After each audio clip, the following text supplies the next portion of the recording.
तो मोदी सरकार में देश की जनता तो करा ही रही है और बेरोजगारी जब से मोदी जी ने सत्ता संभाली है तब से न केवल विरोधी पक्ष के नेताओं पर दमन हो रहा है,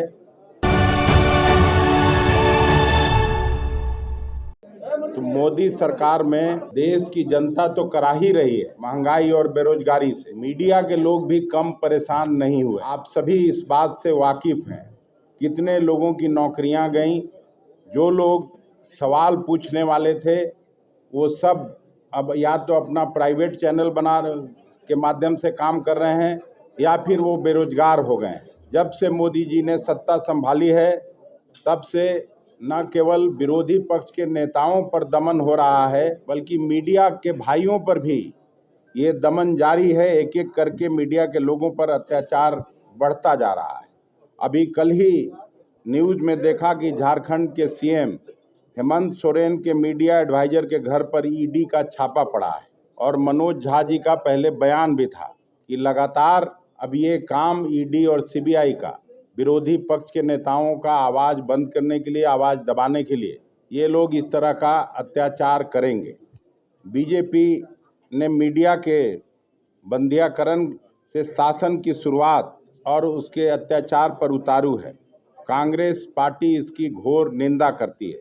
इससे पहले आप सभी जानते हैं देश के जाने माने पत्रकार अजीत अंजुम, रवीश कुमार, अभिसार शर्मा एवं कई अन्य पत्रकारों को प्रताड़ित किया जा रहा है। 10 साल में एक भी प्रेस कॉन्फ्रेंस कांग्रेस पार्टी में जैसे हुआ करता था, मोदी जी ने एक बार भी मीडिया के सामने मुखातिब होना नहीं उचित समझा। मैं यूपीए सरकार में काम करता था, उस समय जब कभी प्रधानमंत्री मनमोहन सिंह जी विदेश जाते थे, विदेश के दौरे पर जाते थे, तो उनके साथ आपके जैसे कई पत्रकार जहाज में चढ़ के भी उनसे सवाल करते थे। ये होता था। भारतीय जनता पार्टी के लोग कांग्रेस पर आरोप लगाते रहे हैं इमरजेंसी के दौर का, लेकिन मुझे अच्छी तरह से याद है इमरजेंसी के दौर में श्रीमती गांधी के मुखालफत कभी कभी पूरा अखबार का जो एडिटोरियल है वो बंद होता था, विरोध में नहीं लिखा जाता था और बाकी अखबार के पन्नों पर इमरजेंसी के बारे में विस्तार से उसके बारे में शिकायत होती थी। लेकिन आज अघोषित इमरजेंसी है, डर से कोई बोल नहीं सकता है, डर से कोई लिख नहीं सकता है। अभी आप लोगों ने देखा होगा जो विगत लोकसभा और राज्यसभा का सत्र समाप्त हुआ, उसी बीच में सिक्योरिटी ब्रीच हुआ। हालांकि वो पहले भी जब स्वर्गीय अटल बिहारी वाजपेयी जी प्रधानमंत्री थे उस समय भी हमला हुआ था आतंकियों के द्वारा, लेकिन वो लोग सुरक्षा कर्मियों ने सीढ़ियों पर उनको मार गिराया था। इस बार बीजेपी के एक सांसद के द्वारा इनको रिकमेंडेशन करके और भेजा गया और सीआरपीएफ के लोग, दिल्ली पुलिस के लोग उन लोगों को जांच किए बिना जाने दिया और वो लोग सब दीर्घा तक पहुंच गए। देश की सभी विपक्ष की पार्टियां, कांग्रेस सहित 24-25 पार्टियों के लोग केवल चाहते थे कि अमित शाह जी आके गृह मंत्री के रूप में अपना वक्तव्य दें सदन के पटल पर, प्रधानमंत्री जी वक्तव्य दें। ये एक परिपाटी रही है जब से संसद है, जब से देश आज़ाद हुआ है कि जब कोई बड़ी घटना सत्र के दौरान होता है तो उस समय आके लोग अपना वक्तव्य देते हैं। पिछली बार भी उस समय के तत्कालीन गृह मंत्री आडवाणी जी, उस समय के प्रधानमंत्री स्वर्गीय वाजपेयी जी ने आके वक्तव्य दिया था और सिक्योरिटी के मसले पर पूरा देश की सभी पार्टियां उनके साथ खड़ी थी। देश के सुरक्षा का मामला था। लेकिन इस बार इन लोगों ने वक्तव्य देना उचित नहीं समझा और 145-46 सांसदों को निलंबित किया गया। हम लोग इसकी घोर निंदा करते हैं और ये वर्ष चूंकि चुनाव होना है, देश की जनता सब कुछ देख रही है।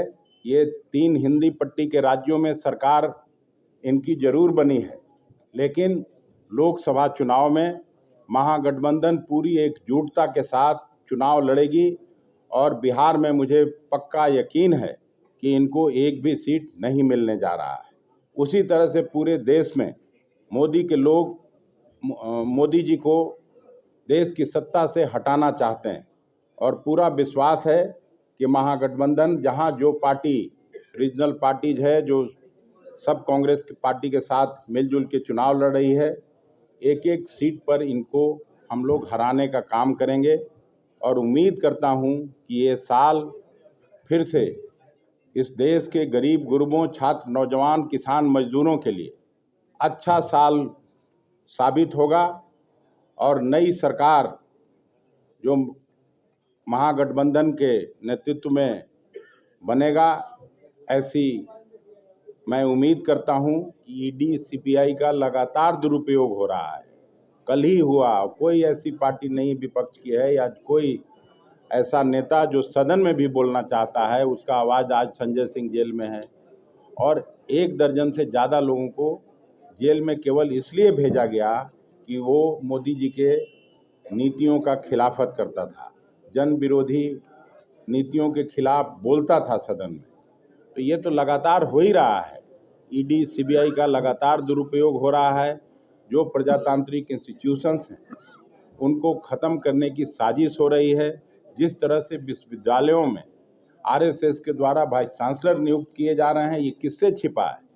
आप सभी को मालूम है। कोई पेंच नहीं फंस रहा है, सब हम लोग पेंच सीधा कर देंगे और बीजेपी को हराएंगे। अयोध्या जाने से हम लोग रोक रहे हैं क्या किसी को?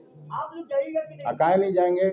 हम लोग पूजा पाठ नहीं करते हैं, बीजेपी वाला से ज़्यादा करते हैं।